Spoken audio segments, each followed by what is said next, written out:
ঘটনাটি 1965 সাল বা তার আশেপাশের কোনো একটি সময়ের ঘটনাটি শুনেছি আমার দাদুর কাছ থেকে। আমার দাদুর বয়স 90 বছর। আমার দাদু ঘটনার সাক্ষী। ঘটনাটি পুরো গ্রামকে তছনছ করে দিয়েছিল। গ্রামের নাম বলতে বারণ আছে, তাই বলছি না।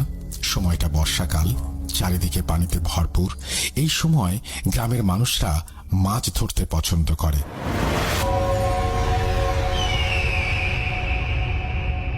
ঘটনাটা যেই গ্রামের, সেই গ্রামে একটা লোক থাকতো, তার নাম আতামিয়া। আতামিয়া মাছ ধরতে খুব ভালোবাসতেন। 10 বছর বয়সে একটা ছেলে ছিল, নাম আতাউর। আতামিয়া প্রায় প্রতি রাতেই মাছ ধরতে যেতেন, সাথে করে তিনি তার ছেলেকেও নিয়ে যেতেন। ঘটনাটা যেদিন শুরু, সেদিন ছিল পূর্ণিমার রাত। চারিদিক চাঁদের আলোয় আলোকিত। আতামিয়া ও তার ছেলে আতাউর পূবের বিলে মাছ ধরতে গিয়েছিল। বলে রাখা ভালো, গ্রামের পূর্ব দিকে যে বিল ছিল তাকে সবাই পূবের বিল বলতো। আতাউর নৌকার উপরে বসেছিল আর আতামিয়া পেতে রাখা জাল টেনে তুলছিল। এমন সময় আতাউরের কানে একটা শব্দ আসে। হঠাৎ পানি যদি খুব নাড়াচাড়া করে যেরকম শব্দ হয়, সেই রকম একটা শব্দ। আতাউর প্রথমে শব্দটা আমলে নেয়নি, কারণ তার বাবাই তো জাল টেনে তুলছে, সেখানে থেকে হয়তো শব্দটা আসছে। কিন্তু পুনরায় শব্দটা কানে আসে। এরপর তার মনে হতে থাকে শব্দটা অনেক দূর থেকে আসছে, কারণ শব্দটা কাছ থেকে আসলে অনেক জোরে শোনা যেত, কিন্তু শব্দটা অনেক ধীরে ধীরে শোনা যাচ্ছে। তার মানে শব্দের উৎসটা অনেক দূরে। আতাউর তার বাবাকে বলল, বাবা, তুমি কোনো শব্দ শুনতে পাচ্ছ? না তো, আমি কোনো শব্দ শুনতে পাচ্ছি না। তুই কি শুনতে পাচ্ছিস? আমি পানি নাড়াচাড়া করার শব্দ পাচ্ছি। তাই শুনে আতামিয়া হেসে বলে, ধুর বোকা ছেলে, আমি তো পানি নাড়াচাড়া করছি, তুই হয়তো এটার শব্দ পাচ্ছিস। আতাউর আর কোনো কথা বাড়ায় না। হয়তো তার বাবা ঠিকই বলেছে, হয়তো মনের ভুল হচ্ছে। বেশ কিছু সময় এভাবে কেটে যায়, আর কিছুই ঘটেনি। এই সময়ের মধ্যেই আতামিয়া তার সব জাল গুটিয়ে নেয়। চলে আসবে এমন সময় আবার শোনা যায়। এবার বাবা ছেলে দুজনেই শুনতে পায়। এবার মনে হচ্ছে শব্দটা তাদের দিকে এগিয়ে আসছে। তারা পেছনের দিকে ঘুরে তাকায় এবং দেখতে পায় এক বিভৎস দৃশ্য।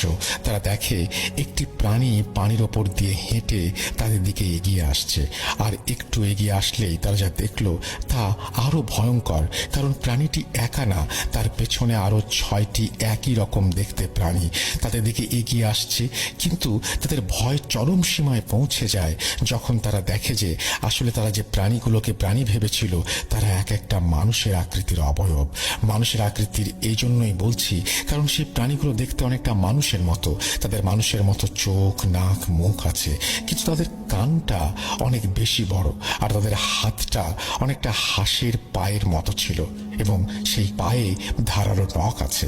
পাটা মানুষের মতোই, তবে সবচেয়ে বেশি অবাক করা বিষয় হলো তাদের শরীরের চামড়া অনেকটা কুনো ব্যাঙের চামড়ার মতো। আর তারা 2 পা দিয়ে নয়, বরং 4 হাত পা দিয়ে হাঁটছে। এজন্যই দূর থেকে দেখলে অনেকটা প্রাণীর মতো মনে হয়। গভীর রাত, শুনশান একটা খাল, খালের পানিতে নৌকার ওপর 2টি মানুষ, আর সামনের 7টা মানুষ আকৃতির অবয়ব। এমন পরিস্থিতিতে পৃথিবীর সবচেয়ে সাহসী মানুষটাও ভয়ে মুষড়ে পড়বে। এমন একটি পরিস্থিতির মুখোমুখি হয়ে আতামিয়া ও আতাউর মারাত্মক ভয় পান। কি করা উচিত তারা ভেবে পাচ্ছিলেন না। অবয়বগুলোকে নৌকার দিকে এগিয়ে আসতে দেখে ঘোর কাটে আতাউর মিয়ার। সে তাড়াতাড়ি নৌকা বাইতে থাকে। লক্ষ্য একটাই, তীরে পৌঁছতে হবে। যে করেই হোক তীরে উঠতে হবে। অবয়বগুলো নৌকার পেছনে পেছনে আসতে থাকে, আর তাদের গতি ছিল অনেক। আতামিয়া নিজের সর্বশক্তি দিয়ে নৌকা বাইতে থাকেন, কিন্তু অবয়বগুলোর গতির সামনে নৌকার গতিটি কিছুই নয়। দূরে তীর দেখা যাচ্ছে, আর এদিকে অবয়বগুলো নৌকাটা ধরে ফেলবে এমন একটা অবস্থা। কিছু উপায় না পেয়ে আতামিয়া তার ছেলেকে বলে, আতাউর, তুই লাফ দে। আতাউর ছোট মানুষ, তাই অত কিছু সে ভাবতে পারেনি। বাবা যা বলেছে তাই করেছে। আতাউর পানিতে লাফ দেয়। বয়স কম হলেও গ্রামের ছেলে হওয়ায় সাঁতার ভালোই জানা ছিল। সে সাঁতরাতে শুরু করে। আতাউর পানিতে ঝাঁপ দেওয়ার পর আতামিয়া দেখে সেও যদি পানিতে লাফ দেয় তাহলে কেউই বাঁচতে পারবে না। বাবা জীবনের প্রত্যেকটা সময়ে নিজের জীবনের বিনিময়ে হলেও চায় তার সন্তান ভালো থাকুক। এক্ষেত্রে আতাউরকে বাঁচাতে আতামিয়া নিজের জীবনের ঝুঁকি নিলেন।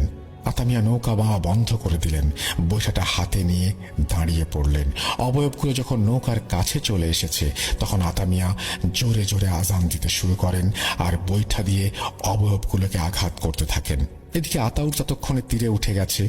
তীরে উঠে সে পেছনে ফিরে তাকাতেই দেখে অবয়বগুলো তার বাবাকে চারিদিক থেকে ঘিরে ধরেছে। একটা অবয়ব তার দিকে তাকায়, মনে হয় অবয়বটা প্রচন্ড রেগে আছে। অবয়বটি তীরের দিকে আসতে থাকে। আতাউর প্রচন্ড ভয়ে দিক বিদিক শূন্য হয়ে দৌড়াতে শুরু করে। কিছু দূর গিয়ে সে পেছনে তাকিয়ে দেখে অবয়ব তীরে উঠে গেছে এবং